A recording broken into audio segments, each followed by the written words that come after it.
लेने के बाद जो आपके पति होंगे वो भी नाम लिए होने चाहिए जी। जी आपको कबूल होगा जी? जी, जैसे आपने दहेज प्रथा की बात करी, हमारे हरियाणा में बेटी का बाप एक गाली बोलते हैं। क्या जी? बेटी का बाप को एक गाली माना जाता है कि ये बेटी का बाप है। अच्छा जी।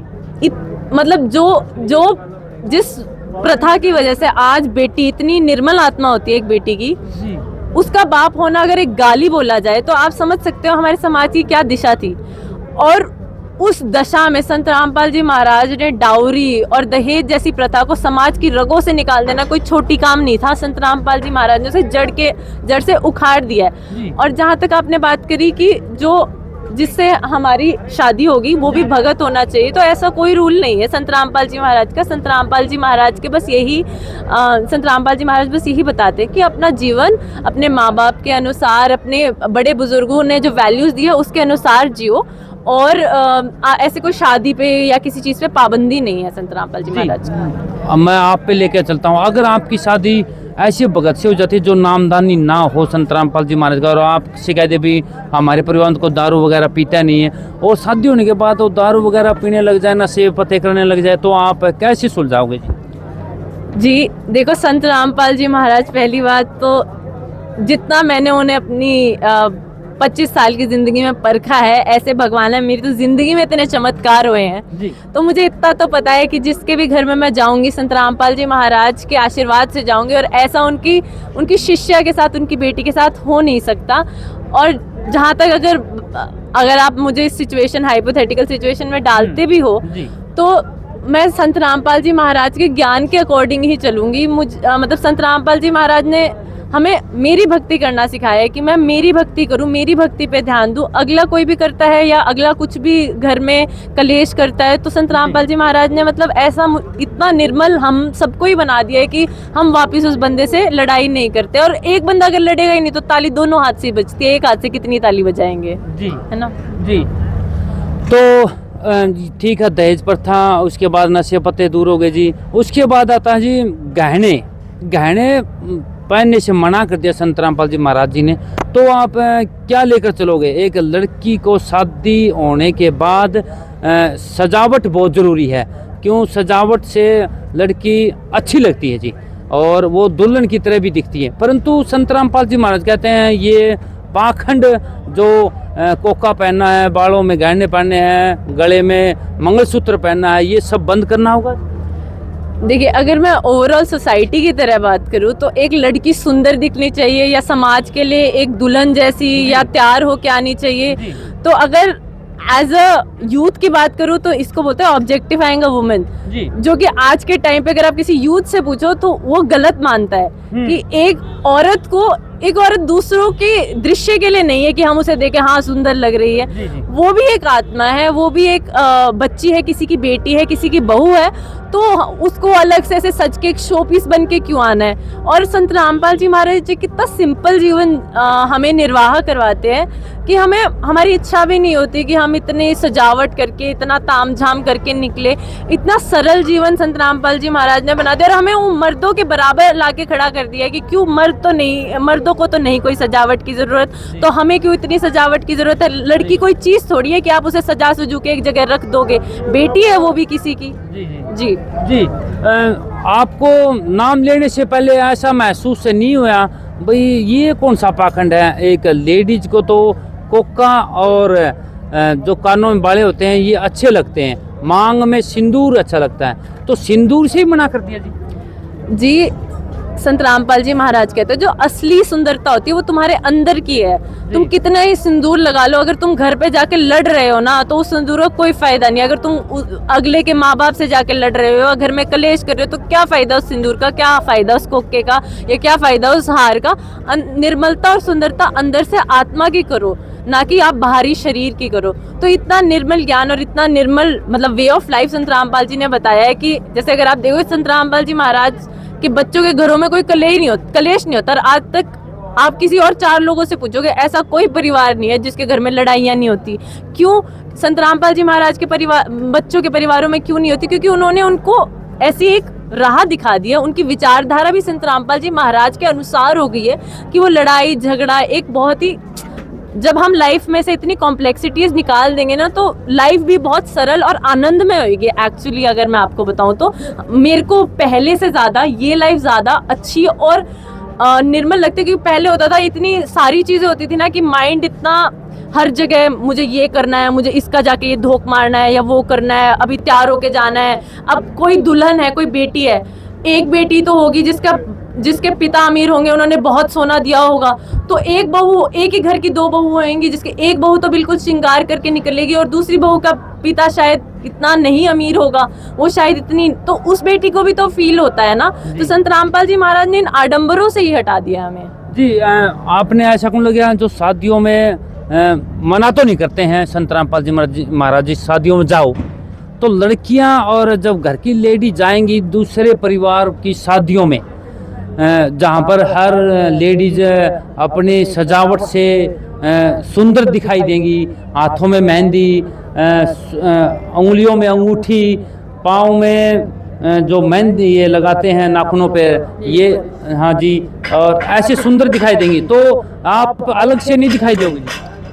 नहीं जी, मेरे को तो लगता है भगवान ने जो हमें शरीर दिया वो बहुत सुंदर है, भगवान ने जो प्रकृति बनाई है वो बहुत सुंदर है, वैसे ही जैसे भगवान ने बनाई है। हम भगवान से ज़्यादा सुंदर चीज़ तो नहीं बना सकते ना। ये तो हम बहुत ही एक अनरियलिस्टिक सा स्टैंडर्ड सेट कर देते हैं।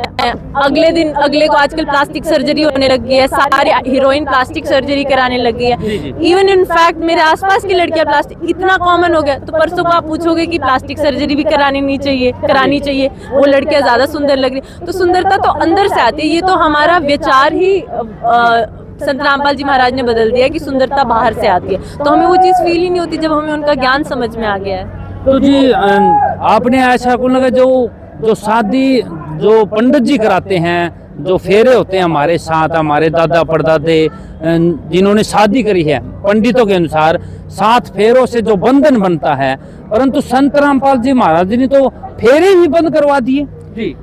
देखिए, संत रामपाल जी महाराज ने जो रमैनी होती है वो एक विवाह का ऐसा तरीका है जो हमारे वेदों में लिखा है। तो एक वैदिक तरीके से रमैनी या शादी होती है, भगवान की वाणी के नीचे 17 मिनट में जो जोड़ा है उनकी शादी हो जाती है, और एक बहुत ही मतलब सिंपल और एक बहुत ही मतलब काम तरीके से आप अपने जीवन का नया आगाज करते हो। तो इसीलिए जिसको संत रामपाल जी महाराज की ये चीज़ अच्छी लगती है वो इस तरीके से शादी करते हैं। अब जैसे हम सिख समाज में भी देखते हैं कि पहले जब शादियां होती थी, अब तो सिख समाज भी बैंड बाजा डीजे करने लग गया, पहले जब शादी होती थी तो गुरु ग्रंथ साहिब की वाणी के नीचे जोड़ा जोड़ी आराम से उस वाणी के वाणी चलते हुए में उनका ब्याह होता था। तो वो संतों की राह तो यही थी कि जो नया शुरुआत है वो भगवान के आशीर्वाद से हो, जो वेदों की परंपरा है, जैसे शिव जी और पार्वती जी की शादी हुई थी वैसे शादी हो, तो वैसी ही शादी वेदों के अनुसार शादी संत रामपाल जी महाराज कराते हैं जी। जो पंडित जी जो फेरे कराते हैं आज वो कम से कम 2100 या 5100 या 11,000 रुपये लेते हैं, परंतु संत रामपाल जी महाराज के ऊपर तो वापसी ये गाली गलौज करने लगे। संत रामपाल जी महाराज ने अलग ही वचन फरमा दिए, भाई शादी ऐसे करो, तो परंतु पंडित जी क्या खाएंगे, वो तो भूखे मार दिए।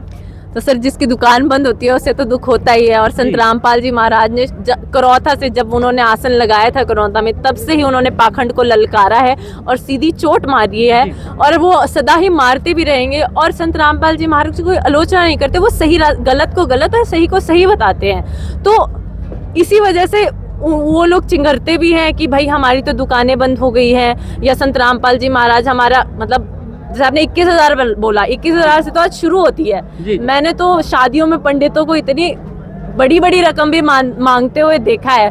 तो ये कोई ठीक है, अगर आपको वेदों के तरीके से कहीं पे नहीं लिखा है कि 7 फेरे लेने चाहिए, हवन कुंड होना चाहिए, तो वेदों के हिसाब से जो रमैनी या शादी संत रामपाल जी कराते हैं वो वेदों के हिसाब से, अगर जिसे वेदों के हिसाब से भगवान के अनुसार जो भगवान का विधान है उसके हिसाब से अगर किसी को शादी करनी है, तो संत रामपाल जी महाराज ने वो विधान हमारे आके बस खोल के दिया है कि ये भगवान का विधान है जी। हमारी जो माता जी है, हमारी जो दादी जी है, जब शादी के बाद घर में आती थी ऊपर सर पे एक लुटिया रखते थे जी। लुटिया रखने के बाद जो घर में एंट्री होती थी तब शायद एक परात होती, परात में जो मेहंदी होती थी, पाँव रखने होते, वो विधि भी छुड़वा दी। आखिर चाहते क्या है संत रामपाल जी महाराज? देखो सर, शादियों में आप भी गए हो, शादियों में हम भी गए हैं जी। और हमने ये जो आपने रिवाज बताया हमने वो भी देखे, हमने वो गीत भी सुने हैं जो शादियों में गाए जाते जी, हैं। जी, जी। आपको भी पता है वो कैसे गीत होते हैं, जी जी किस हिसाब के गीत होते हैं। जी। समाज ने उसको इतना नॉर्मलाइज कर लिया कि अबे हमें वो फील ही नहीं होता कि वो गीत के असलियत में शब्द का मतलब क्या है। जी। कि जो भी होता है, बनड़े की दुल्हन रूठी जाए, इससे ब्याह करा दिया, इससे ब्याह, एक बेटी का 4 बार ब्याह करा देते हैं, 4 अलग आदमियों से ब्याह करा देते हैं उस गीत जी, में ही। जी। तो हम बिना सोचे समझे इन परंपराओं में बंध गए हैं कि हम जी, देख जी। ही नहीं रहे हैं कि हम एक बेटी की शादी एक जी। ही गीत में 4 अलग अलग आदमियों से, खुद के घर की बेटी का ब्याह। जी, जी। तो ये सारी चीजें चलती आई हैं, चलती तो और भी कई कुप्रथाएं आई हैं। तो संत रामपाल, पहले वो कुप्रथाएं हटी तभी एक और अच्छा समाज का निर्माण हुआ, और अब संत रामपाल जी महाराज उससे भी एक आगे कदम उठा रहे हैं। जो ये और परंपराएं हैं इनको भी हटा के एक बहुत ही इजी वे ऑफ लाइफ, एक बहुत ही अच्छे वे ऑफ लाइफ, एंड मैं ये गारंटी कर सकती हूँ जो संत रामपाल जी महाराज लाइफ दे रहे हैं, और जितनी सिंपल लाइफ दे रहे हैं ना उतनी ही सुकून में लाइफ भी है ये। उन्होंने ये कॉम्प्लेक्सिटीज, ये सरदर्दी, दहेज की सरदर्दी, ये सारे पाखंडों की सरदर्दी, ये सोना चांदी लेना देना की सरदर्दी इसलिए हटाइए ताकि हम बेटी को एक बोझ ना माने, ताकि बेटी का बाप हरियाणा में और भारत में गाड़ी ना रहे। और इसके लिए संत रामपाल जी महाराज ने इस चीज़ को जड़ से निकाल दिया है कि ये लेना देना, कोई बेटी बुरा फील करे कि आज मेरा बाप मेरे को पैसे नहीं दे पा रहा, और बेटी से ज़्यादा उस बाप की आत्मा रोती है जब वो देखता है कि हाँ मेरी बेटी का ससुराल में अपमान होने लग रहा है क्योंकि मैं उस बेटी को इतना नहीं दे पाया। तो उस बाप की आत्मा कितनी रोती होगी, और उस आत्मा की पुकार संत रामपाल जी महाराज ने सुनी और इन सभी पाखंडों को ललकारा है उन्होंने। जी मैं आपसे ये पूछना चाहूँगा कि जैसे संत रामपाल जी महाराज, जो लोग दहेज नहीं दे पाते उनके लिए तो चलो डाउरी फ्री ठीक है, पर जो लोग अपनी स्वेच्छा से देना चाहते हैं या जिनके पास खूब पैसा है उनके लिए आप क्या कहना चाहेंगे? वो तो स्वेच्छा से दे सकते हैं। देखो, डाउरी इन जनरल एक ऐसा सोशल लेवल है जिसने आप उसको गुडविल में दो, बैडविल में दो, उसने समाज में आज के टाइम इतनी गलत प्रथा चला दी है कि अगर कोई ना भी देना चाहे तो भी अगले वाला गिफ्ट के रूप में मांग ही लेता है। और मैं तो ऐसा मानती हूँ कि जो आदमी अगले की मतलब अगला इंसान अपनी बेटी देने लग रहा है और वो एक्सपेक्ट कर रहा है कि अगला इंसान और भी पैसे भी दे, तो उस आदमी का तो कोई लेवल ही नहीं होता है। तो इस सिस्टम को ही संत रामपाल जी महाराज ने मिटा दिया है कि ऐसा सिस्टम जैसे पता नहीं कितने हजारों सालों से हमारी बेटियां तड़पती आई हैं, कितनी बेटियां जला दी गई हैं, ऐसे सिस्टम को, इतने बड़े सोशल लेवल को अगर आप अच्छे तरीके से भी करें तो वो भी नहीं करना चाहिए। एक समाज को सही रास्ता देने के लिए आपको ये चीज़ नहीं करनी चाहिए।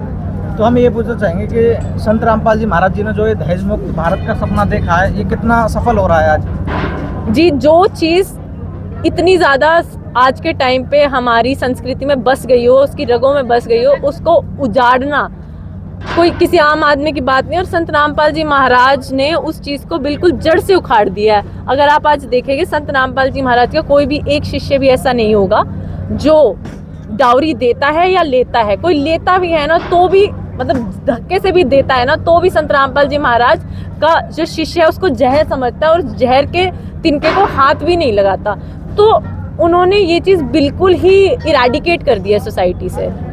अच्छा जी, सिमरन जी, फिर उसके बाद एक क्वेश्चन और है जी, जो शादी के बाद मंदिरों में जो पूजा होती थी, जब नई दुल्हन घर पे आती थी, तो वो भी संत रामपाल जी महाराज ने छुड़ा दिया। देवी देवता कौन से खटकते हैं संत रामपाल जी महाराज ने? देखो, जैसे आपने मंदिरों का और मूर्ति की बात करी, तो हमारे सारे वेदों में जितने भी हमारे सदग्रंथ हैं, कहीं पे भी मंदिर में और मूर्ति पूजा का कहीं पे भी विधान नहीं है। जैसे हम रामायण में पढ़ते थे कि जब राम जी को भिल्ली मिली थी तो उन्हें नौधा भक्ति बताई थी। उस नौधा भक्ति में भी कहीं भी ऐसे पाखंड का कहीं भी जिक्र नहीं था, और तब तो माना जाता था कि इस नौधा भक्ति से मुक्ति हो जाएगी। तो कम से कम अगर संत रामपाल जी महाराज बता रहे तो नौधा भक्ति को तो हमें फॉलो करना चाहिए था ना। हम पहले तो पढ़े लिखे नहीं थे, पहले हमारे सदग्रंथ नहीं पता थे, तो हमें ये भी नहीं पता था कि जो राम जी ने खुद बताई हुई भक्ति, नौधा भक्ति का भी हम आज के टाइम पे हिंदू नहीं अनुसरण कर रहे हैं। तो क्या अभी आज के टाइम पे हिंदुओं की और हिंदुत्व की और सनातन धर्म की ये कितनी बड़ी दुर्भाग्य है कि जो राम जी खुद आके भक्ति बता के गए थे, हम वो तक नहीं कर रहे हैं। हमें इतना पाखंडों में डाल दिया है कि आज हम इस बात पे अड़े हैं कि संत रामपाल जी महाराज मंदिर क्यों छुड़वा रहे हैं। अरे राम जी ने ही मंदिर नहीं बोला था, राम जी ने ही नहीं बोला था कि तुम मूर्ति की पूजा करो, तो कम से कम राम जी की भक्ति तक तो आओ। फिर संत रामपाल जी महाराज ने बताया कि राम जी ने क्या भक्ति बताई थी, संत रामपाल जी ने बताया वेदों में क्या भक्ति है। और आज हम एक्चुअल में अगर वैदिक भक्ति करनी है तो संत रामपाल जी महाराज ने वापस उस चीज को रिवाइव करा है हमारी सोसाइटी में, वरना वेदों के भी नाम पे इतना पाखंड चला दिया था कि हम वैदिक भक्ति भी नहीं कर रहे थे। जी, नौजवान बच्चा अगर संत रामपाल जी महाराज की शरण में आवा है जी, और उसके माँ बाप बोल रहे हैं बेटा जो हम पूजा करते थे वही पूजा करनी पड़ेगी, परंतु नौजवान पीढ़ी संत रामपाल जी महाराज के पास आना चाहती है। माँ बाप और बच्चे में हो गया घमासान युद्ध, क्योंकि संत रामपाल जी कहते हैं ये पाखंड है, और परंतु माँ बाप कहते हैं भाई घर पे दीवा लगा और धोख मार इस मूर्ति के आगे, यही हमारे भगवान है। कैसे आपने नौजवान पीढ़ी को समझाओगे जी? देखो, मैं एज अ यूथ और एक युवा पीढ़ी होने के नाते मेरा सबसे बड़ा सौभाग्य ये मानती हूँ कि आज मैं पढ़ी लिखी हूँ, आज मैं लॉजिक के थ्रू, आज मैं साइंस के थ्रू, आज मैं हमारे सदग्रंथों के थ्रू ये चीज़ देख सकती हूँ कि सही क्या है गलत क्या है। और आज इसी वजह से युवा पीढ़ी इन पाखंडियों से तो दूर हो गई है, बट इन पाखंडियों के पाखंड को देखते देखते भगवान से भी दूर हो गई है। तो आज के टाइम पे अगर हम लॉजिक के थ्रू और हम हमारी सदग्रंथों को खुद पढ़ के देखें और संत रामपाल जी महाराज जो बता रहे हैं उसको डबल वेरीफाई करके देखें, तो हम ये जानेंगे कि संत रामपाल जी महाराज वास्तव में एक्चुअल सही भक्ति का राह दिखा रहे हैं। और मुझे सबसे ज़्यादा चीज़ जो मुझे प्रभावित करी कि संत रामपाल जी महाराज ने सिर्फ वेदों से नहीं, वही ज्ञान उन्होंने कुरान से भी, बाइबल से भी, गुरु ग्रंथ साहिब से भी बताया।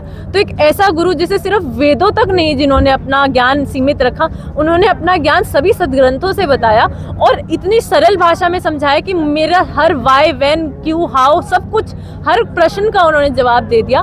तो गुरु तो ऐसा ही हो जो हमारे सभी प्रश्नों का जवाब दे दे। मुझे जो साइंटिफिकली भगवान है कि नहीं है, भगवान का एग्जिस्टेंस है कि नहीं है, वो भी जो संत रामपाल जी महाराज ने प्रूव करके दिखा दिया कि हाँ, संत रामपाल जी महाराज ने लॉजिकली, साइंटिफिकली तक प्रूव करके दिखा दिया कि हाँ, अगर हम साइंस और मैथ्स के एक्सियम से भी देखें तो हाँ, भगवान की एग्जिस्टेंस ये है, भगवान ऐसे मिलते हैं। तो इतना लॉजिकल ज्ञान और इतना सटीक ज्ञान अगर आपको कहीं मिलेगा तो संत रामपाल जी महाराज के पास मिलेगा। और मैंने सब कुछ ट्राई करके देखा है। मैंने ये जो श्री रविशंकर जो साधना सी बताते हैं ये भी ट्राई करके देखी है, जो ये मेडिटेशन बताते हैं ये भी ट्राई करके देखी है, और तब जाके फाइनली मैंने संत रामपाल जी महाराज को देखा नहीं, मैंने उन्हें परखा है। उनकी मेडिटेशन, उन्होंने जो ज्ञान दिया, उन्होंने जो ध्यान दिया, उसको परख के देखा। मेरी कंसंट्रेशन पावर, मेरी लाइफ में इतनी सिंप्लिसिटी और लाइफ का पाथ फॉरवर्ड इतना क्लियर हो गया है कि मैं सभी यूथ को बोलना चाहूँगी जो आज भ्रमित है और जो आज भगवान की खोज में है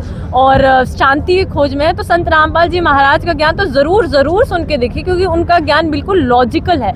जी, मैंने सुना है आप जहाँ पर नौकरी करती है, काफ़ी ये 10 प्रोग्राम हो गए, 1 महीना लगातार ये प्रोग्राम हो गए चलते हुए संत रामपाल जी महाराज का। आप तो नौकरी ड्यूटी पे जाते ही नहीं हो, तो आपके घर में सैलरी आती है, जिक्र सुना है, तो क्या आपकी ड्यूटी पर संत रामपाल जी महाराज वेश बदल कर जाते हैं?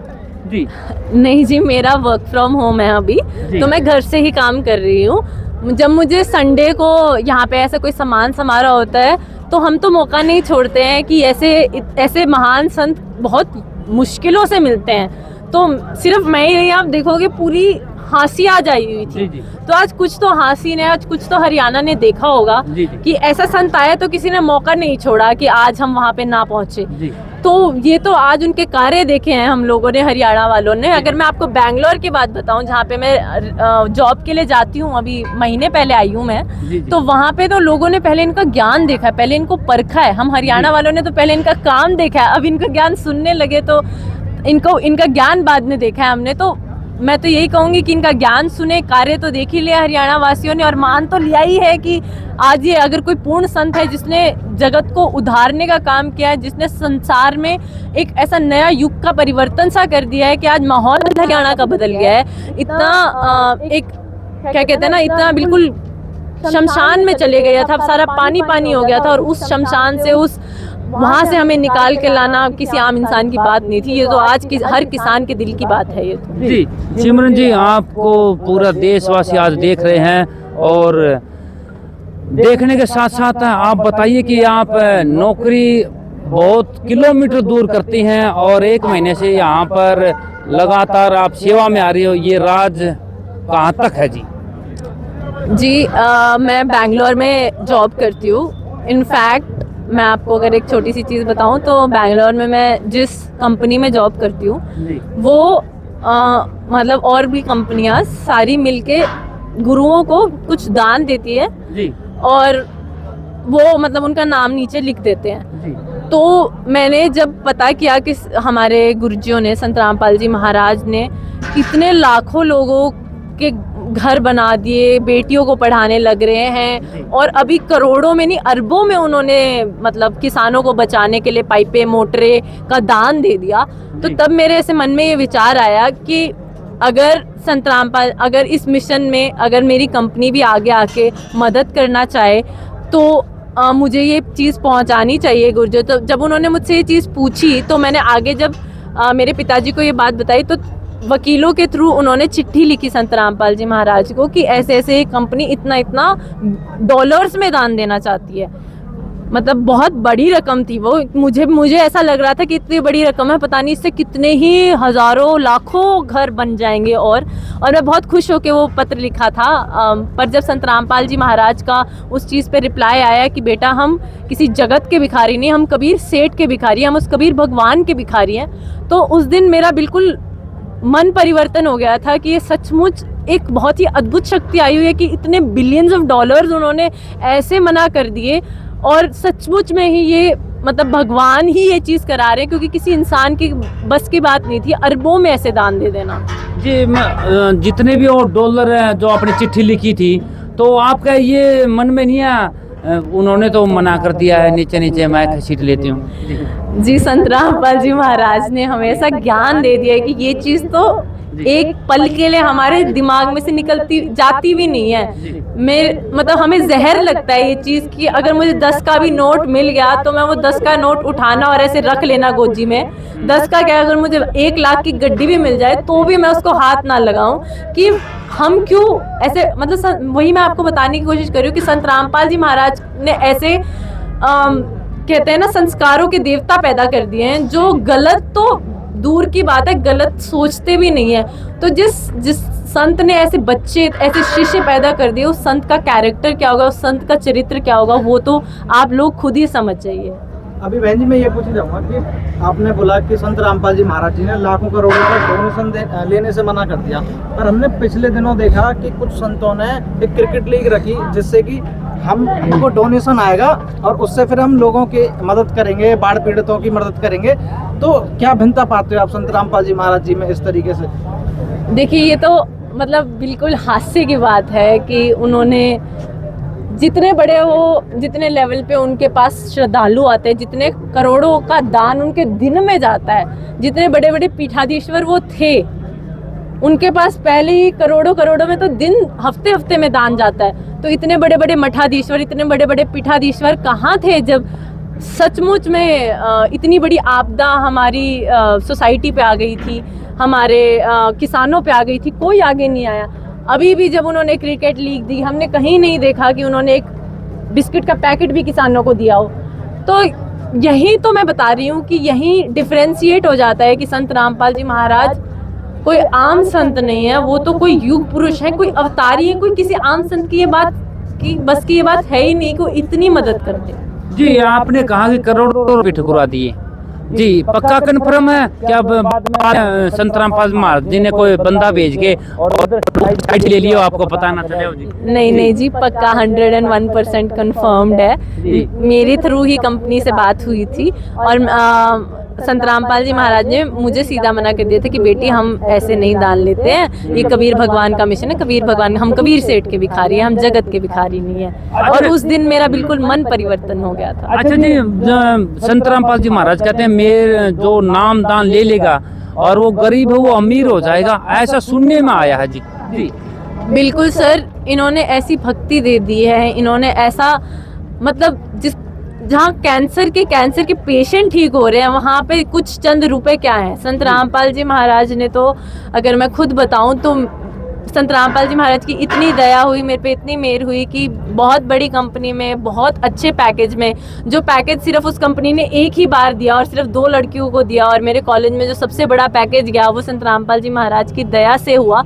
और संत रामपाल जी महाराज की दया हुई कि कंपनी मतलब पूरे कॉलेज में सबसे बड़ा पैकेज इस दासी को हो। तो मैं पूरी गारंटी से बता सकती हूँ कि वो संत रामपाल जी महाराज की दया ही थी, उनका आशीर्वाद ही था, उनकी दी हुई भक्ति थी कि मुझे उस कंपनी में जाने का मौका मिला। जी हाँ, संत रामपाल महाराज ने कभी आपसे ये कहा हो चल बेटा 4 लाख रुपए दान कर, नहीं तो फिर आश्रम में नहीं घुसना? जी, जो संत करोड़ों मतलब डॉलर्स में दान ठुकरा दे, वो संत ऐसी बात बोल ही नहीं सकते।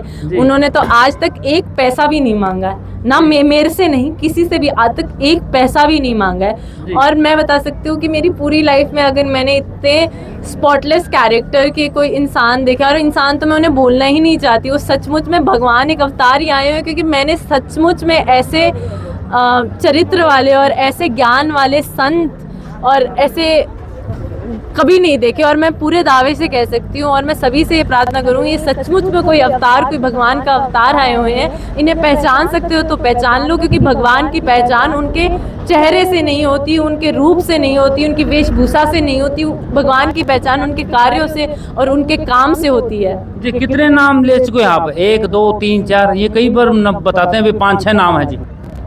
ये तो ऐसे बहुत ही पर्सनल क्वेश्चन हो गया, बट मुझे गुरुजी की दया से, जैसे कबीर साहब ने बताया था 3 नाम होते, तो मुझे 3 नाम मिल चुके हैं। 3 नाम ले चुके हैं जी आप। तीसरा नाम जो बताते हैं, सार नाम बताते हैं, सार नाम 50,000 रुपए दे के फिर मिलता है? बिल्कुल नहीं सर, 50,000 रुपए लेके क्या 1 रुपया लेते भी नहीं है संत रामपाल जी महाराज। बेशक पहला नाम हो, दूसरा नाम हो, तीसरा नाम हो, सब संत रामपाल जी महाराज बिल्कुल मुफ्त दे दे, क्योंकि इतना बड़ा वो तो हमें दान दे रहे हैं कि इतना बड़ा नाम जो नानक जी ने जपा, उन्होंने हमें दिखाया कि ये देखो ये नानक जी ने जपा, जो कबीर साहिब ने जपा, जो दादू जी ने जपा, और सब कुछ प्रमाण के साथ दिखाया।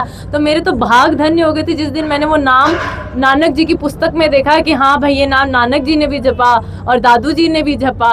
और वो नाम जब जिस दिन मुझे मिला, और संत रामपाल जी महाराज ने पता नहीं हम पे कितना बड़ा दान दिया, हमने तो उन्हें 1 रुपया भी नहीं दिया, उस नाम का दान दिया उन्होंने। जी, जो आपने जो नाम दान लिए हैं, तो कितने दिनों के बाद आपने ऐसा करिश्मा दिखाई दिया भाई मैं दूसरा नाम लूंगी फिर तीसरा लूंगी?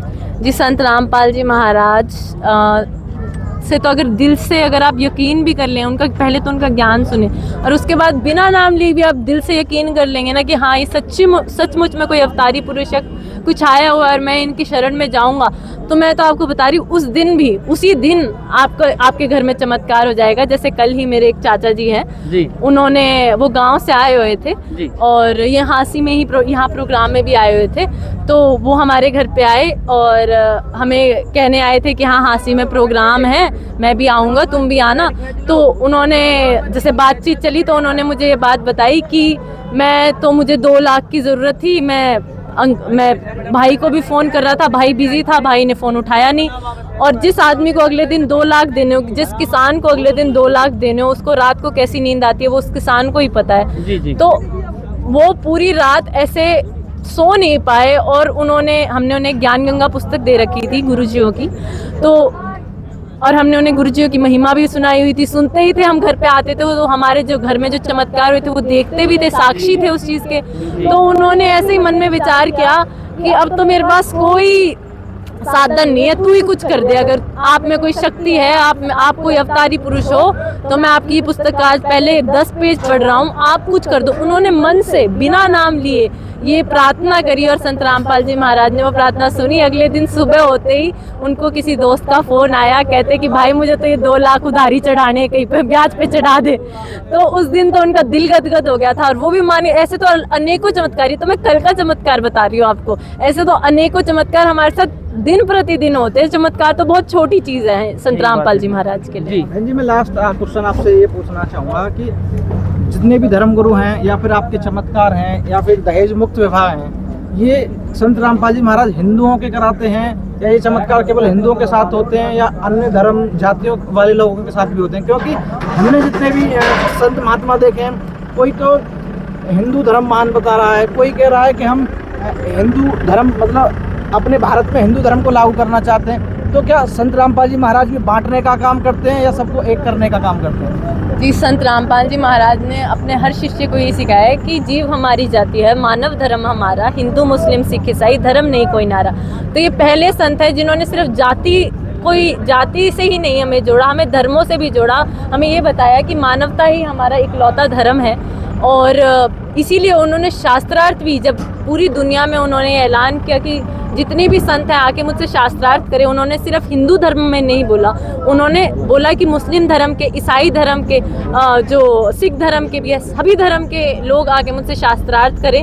और इसीलिए मैं मानती हूँ कि वो पूर्ण गुरु, जगत गुरु हैं, कि उन्होंने पूरे दुनिया के ही शास्त्र उनको पता है और उनके ज्ञाता है वो, और सभी दुनिया का उद्धार करने के लिए वो आज आए हुए हैं। और वो मदद भी, जब अन्नपूर्णा की मदद हुई तब उन्होंने नहीं देखा कि कौन मुस्लिम है, कौन हिंदू है, कौन आर्य समाजी है, कौन जैनी है।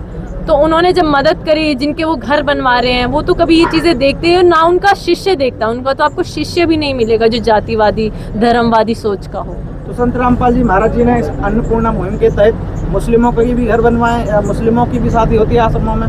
बिल्कुल सर, सभी की शादी होती है। इनफैक्ट नाइजीरिया से भी लोग आते हैं, क्रिश्चियंस की भी शादी होती है। तो इन्होंने तो भगवान का विधान बताया, भगवान के तो सभी बच्चे हैं, और वो इसी विचारधारा से उनके बच्चे और संत रामपाल जी महाराज ने मिशन आगे बढ़ाया।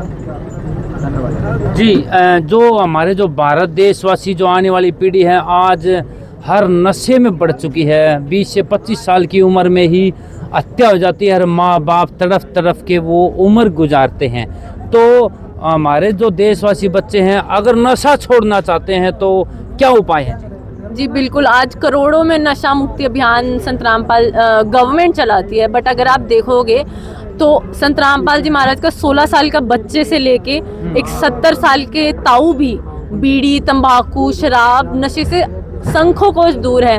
और कितने ऐसे परिवार हैं जो आज बस गए हैं, जिनके घर बिल्कुल उजड़ गए थे। हमने इतने परिवार देखे जिनकी माएँ बेटियां बिल्कुल रोती हुई आती थी, उनका पूरा घर उजड़ गया था। शराब तो इतनी बेकार चीज़ है समाज के लिए, और उस चीज़ को संत रामपाल जी महाराज के आशीर्वाद से, उनके ज्ञान से आज इतने परिवार बस गए हैं। तो मैं तो सभी माता पिता से भी ये प्रार्थना करना चाहूँगी, जिनके युवा बच्चे हैं, कि अपने बच्चों को सही संस्कार और सही ज्ञान देना है तो संत रामपाल जी महाराज के सत्संग उन्हें ज़रूर सुनाएं।